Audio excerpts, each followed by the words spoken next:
ভাগ্য যেন সুপ্রসন্ন হয়, সেজন্য আমাদের দেশে মানুষ শবে বরাতে মসজিদে হুমড়ি খেয়ে পড়ে, ঠিক না ঠিক?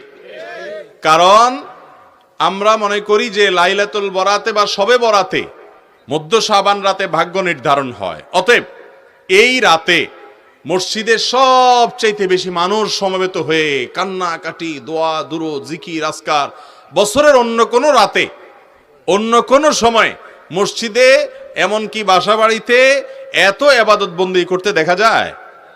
তো এই রাত্রে এত মানুষ কেন আসে?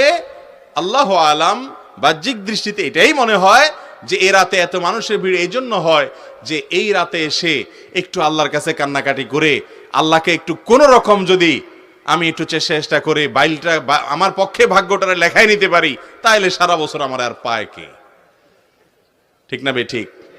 অথচ বছরের ইবাদতের জন্য সবচেয়ে